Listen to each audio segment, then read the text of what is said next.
bikin jalur untuk mencari. Posisi dia mati, meninggal, udah aku lewatin. Udah aku babat, udah aku lewatin. Bahkan bivaknya dia itu kena sabitan. Iya. Nggak ada aroma-aroma Nggak gitu, ada, ya? nggak ada. Akhirnya udah nggak ketemu. Mungkin ya kalau menurut saya disembunyiin.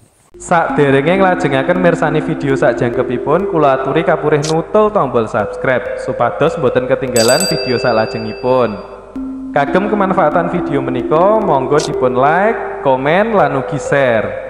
Mugi panjenengan sedaya pinaringan seger waras, bejo donya bejo akhirat, rahayu rahayu rahayu sagung dumadi.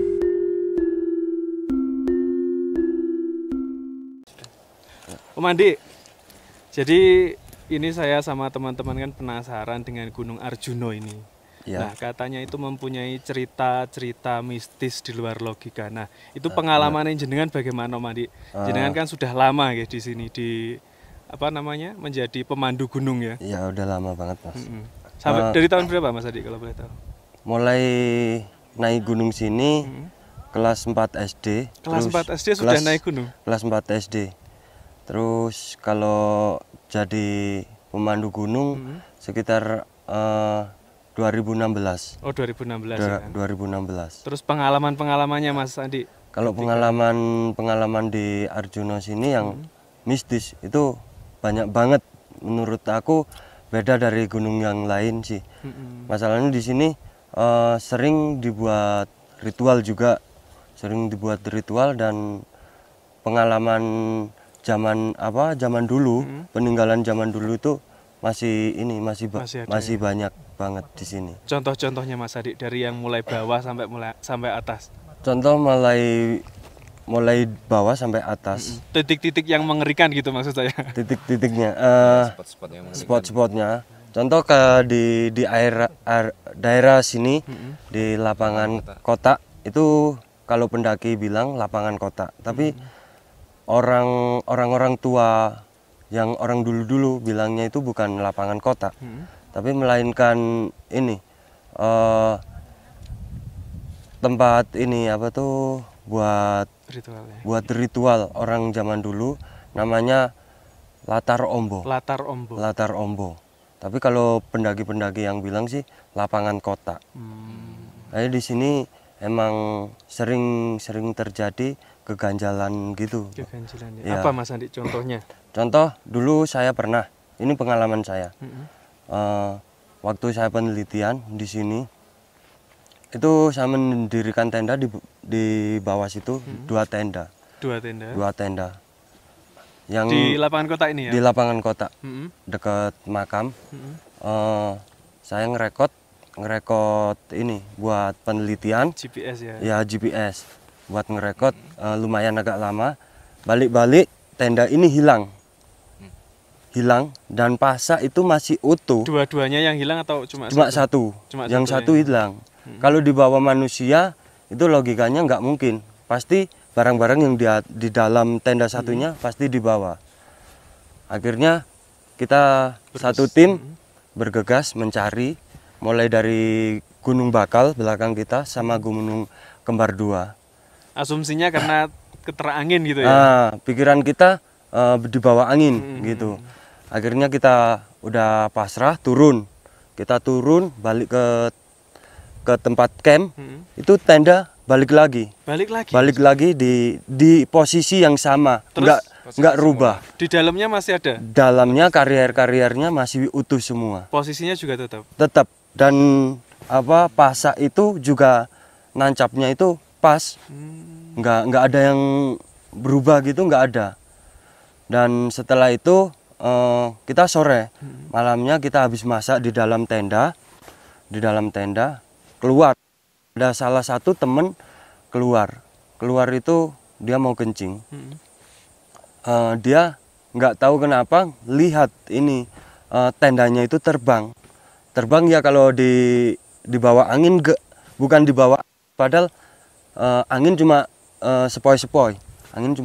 Itu tenda yang tadi tadi sempat hilang itu ya? Sempat hilang itu jadi terbang gitu? Jadi terbang, kurang lebih setengah meteran lah terbangnya itu. Dan Itu dia di dalamnya ada teman-temannya sama enggak? nggak ada, cuma Kosong ya? barang-barang Kosong. barang-barang ini apa? Karir dan lain-lainnya. Ya karier dan lain-lainnya. Nah itu dari itu mulai nggak beres lah, mulai nggak beres kalau bawa di sini tuh udah mistis banget. Sama temanku akhirnya ini dilempar batu, jatuh sampai iya tendanya sampai hancur. Akhirnya di packing, kita malam itu juga langsung bergegas pindah ke Lengkean. Dan itu udah agak lama, terus balik lagi Ke sini. ke sini bawa tamu. Bawa tamu, nggak tahu kenapa ada salah satu tamu, kita ngecampnya di lapangan kota, tapi sebelah sininya sendiri. Bawa tamu itu kurang lebih 8 orang, cowok semua dan bapak-bapak. Itu nggak tahu ada dua tamuku itu dia kayak agak murung menyendiri gitu, menyendiri di batu yang besar itu. Dia berdua murung di situ. Saya samperin sama yang lainnya, ternyata dia menangis. Nggak tahu kayak orang kesurupan gitu. Kayak orang kesurupan. Akhirnya kita bawa ke tenda, ditenangin sama teman-temannya. Akhirnya besoknya disuruh tidur, akhirnya tidur. Besok paginya dia cerita, katanya ini ada salah satu anggota yang naik tadi itu meninggal di situ, katanya. Setahu dia meninggal di situ, padahal teman-temannya di tenda. Di semua. di tenda semua. Dan dari situ kita nggak berani nerusin sampai puncak. Kita akhirnya balik lagi sampai bawah, sampai base camp. Setelah selang itu berapa bulan naik lagi ke sini. Itu cuma 4 orang. Itu temen sendiri. Itu satu tenda kapasitas 4 orang, diisi 4 orang. Nah, ada salah satu temen katanya bilangnya itu nanti ada yang menyusul. Bilangnya kayak gitu. Nanti ada yang temanku menyusul langsung ke sini. Nah, kurang lebih itu jam 3-an lah subuh. Itu saya bangun. Menghangatkan badan, ada api unggunnya kan, menghangatkan badan depan tenda. Soalnya di dalam itu sesak, orang 4 jadi orang 6. Duh. Itu, nah aku pikir gini, Bang. Aku pikir gini, temennya yang bilang tadi. Yang tadi satu. Iya. Gua pikir itu, ya udahlah. Saya nggak heroik kan. Nanti kalau pagi pasti bangun ketemu gitu. Nah, temanku bangun juga. Dia bilang, "Bang, itu temennya." "Bukan, aku kira temenmu." Loh, dia pakai sleeping gitu. Ya emang nyata sih. Jadi tenda itu rasanya itu sempit, berdesak-desaan. Setelah itu akhirnya di sini juga ya? Iya, di sini. Di lapangan kota ini dekat batu itu tadi. Terus? Dan akhirnya pagi adzan subuh dari sini kan kedengar kenceng sih. Temanku itu masuk mau ngambil ini apa peralatan buat bikin kopi. Masuk udah nggak ada, jadi tinggal 2 orang di dalam. Awalnya 6 orang, jadi 2 orang. Jadi tenda kapasitas 4 itu awalnya itu menjadi 6 sampai berdesak-desaan. Terus Sampai mana? ini apa itu gerah di dalam itu sampai gerah. Sampai gerah. Akhirnya aku bangun kok jadi banyak gitu. Terus Mas Andi, konon lapangan kota ini sudah nggak boleh untuk dibuat base camp lagi ya? Udah nggak boleh buat buka tenda lagi ya? Sebetulnya sih dari pihak base camp itu nggak boleh. Sebetulnya nggak boleh, cuma hanya gimana ya, pendaki kebanyakan kan kalau dari Lembah Lengkean kan jauh.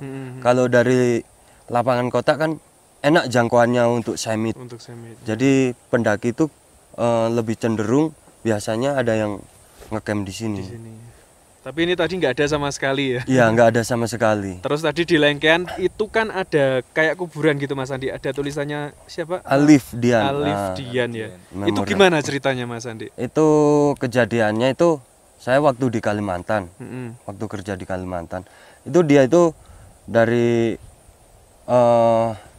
dari tempat rumahku dia ke sini bertiga. Dia itu Berarti kenal dengan Mas Andi?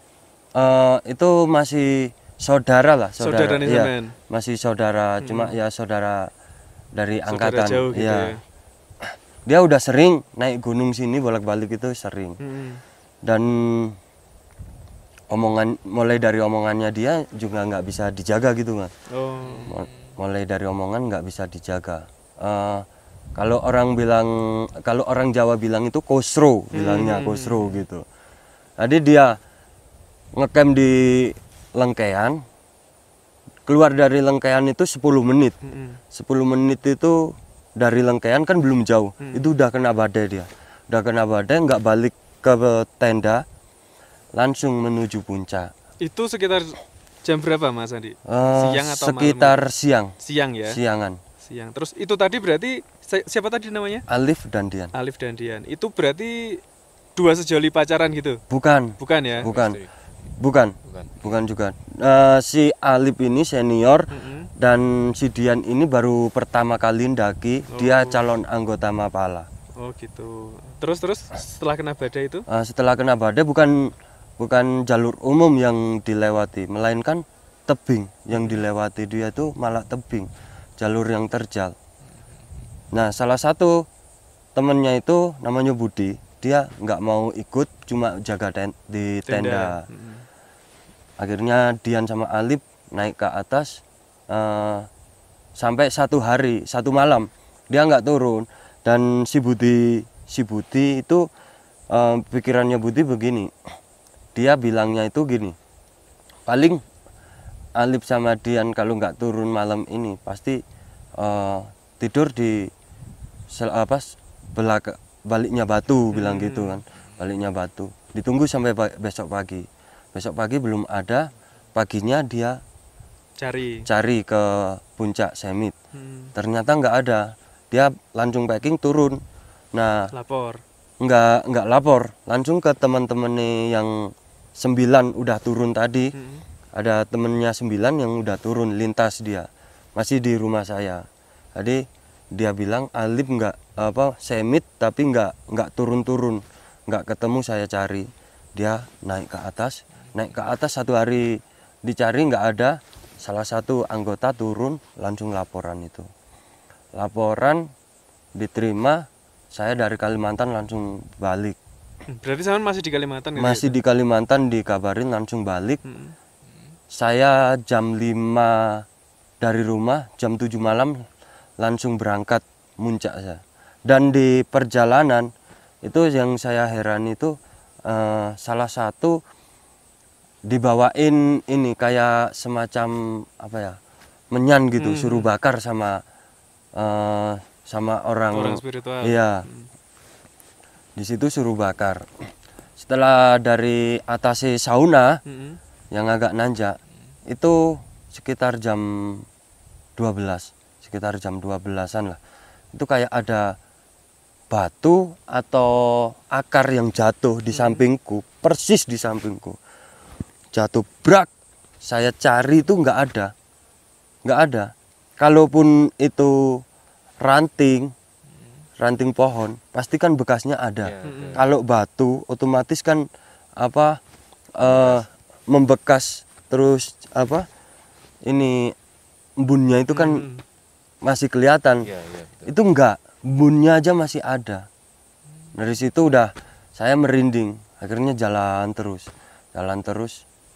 Itu udah badai itu. Akhirnya jalan terus, saya ngikut ngesar.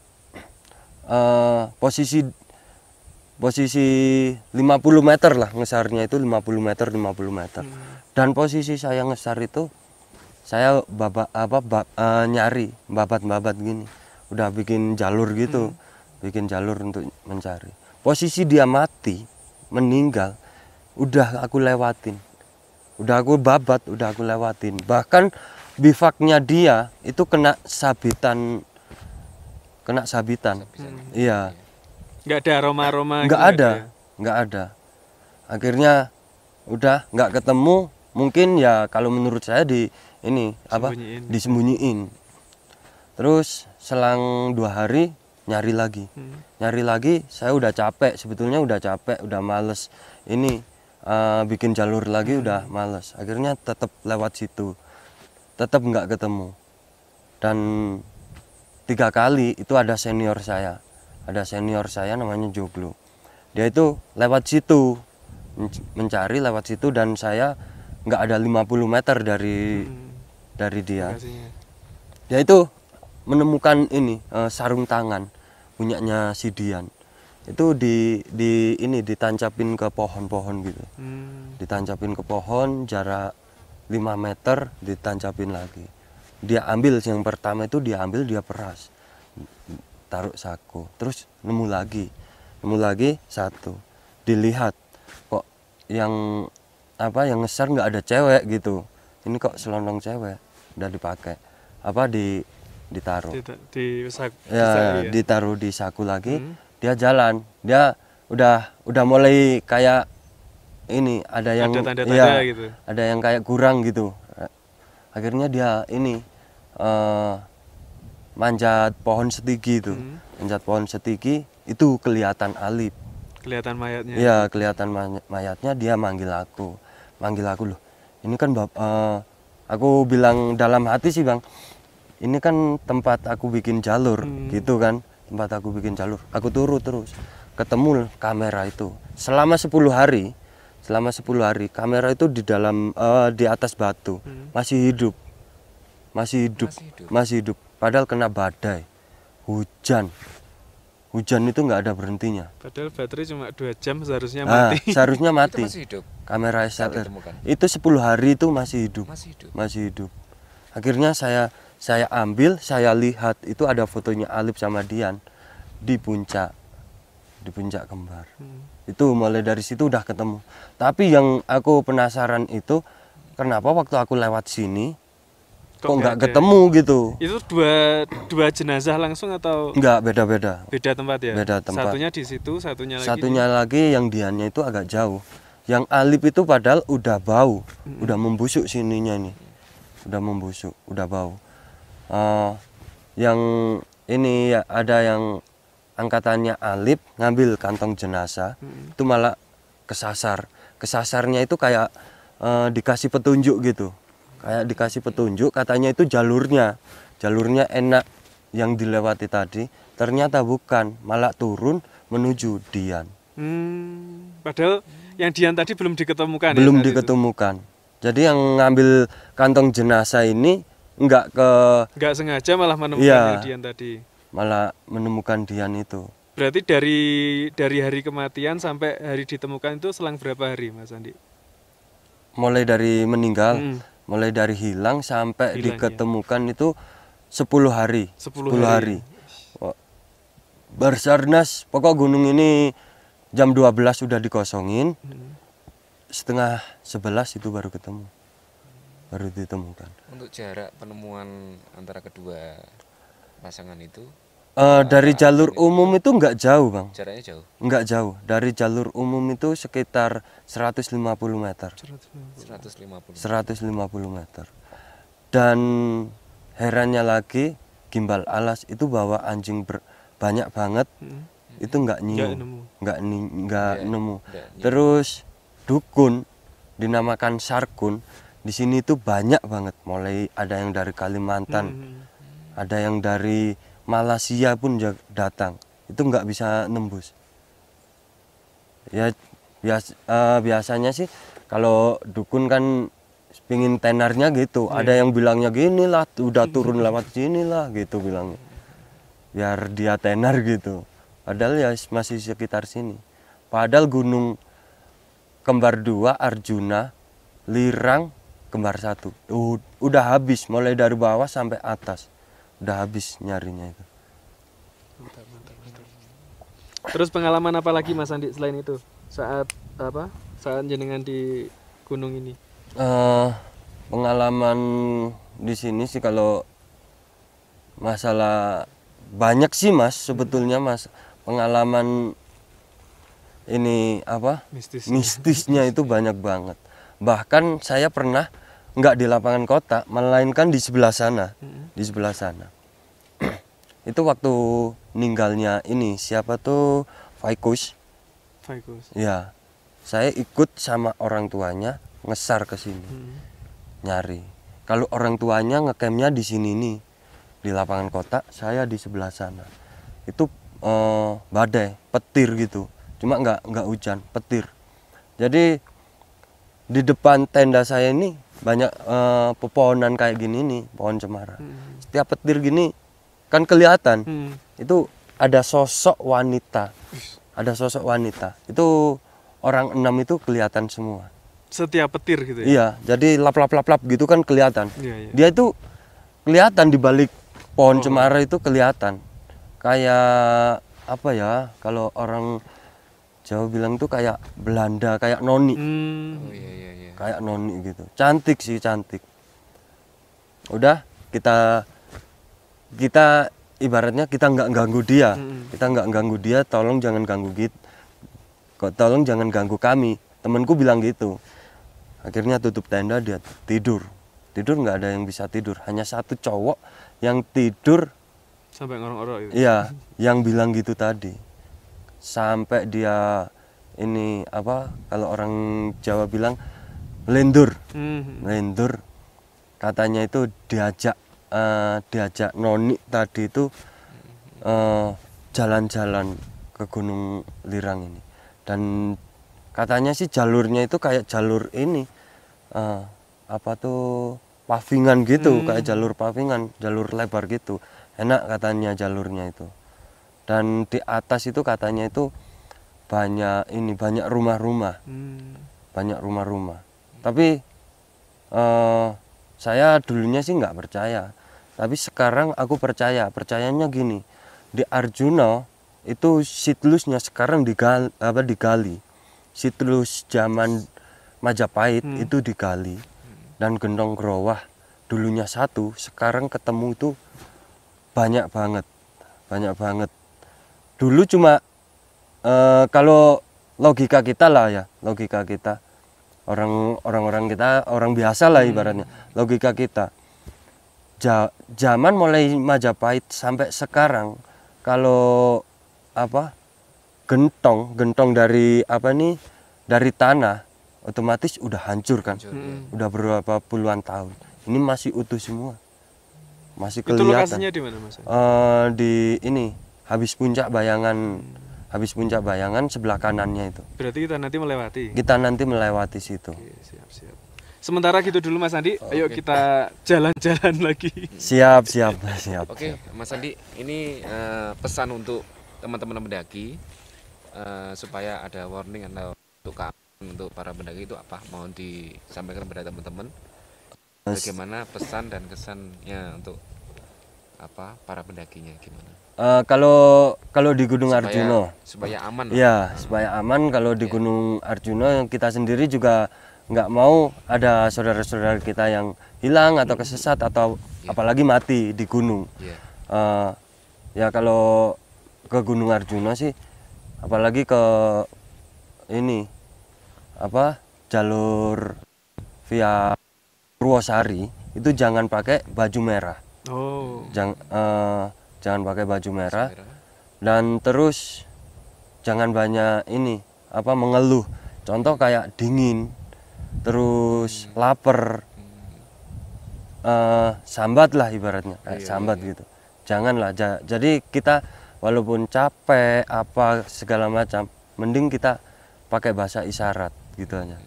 Masalahnya kita ngomong dingin, yang bilang dingin satu, pasti satu rombongan kena. Walaupun itu panas lah kena.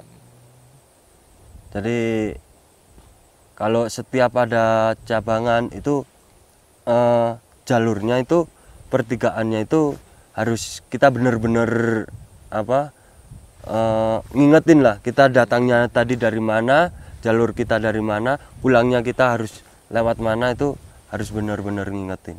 Jadi biar nggak teman-teman biar nggak tersesat. Soalnya kebanyakan itu yang arah dari Cangar kesesatnya itu ke Lembah Kijang. Oh, Lembah Kijang. Ya. Ke Lembah Kijang, arah dari Tretes malahan. Itu Ya. kebanyakan tersesat tuh karena jalan Pertigaannya, bedanya ya. atau yang kurang papan Ya, petunjuknya itu gimana? eh, Emang nggak ada ya untuk nggak ada, emang nggak ada. Jadi pelangnya itu dulunya ada, sekarang udah nggak ada.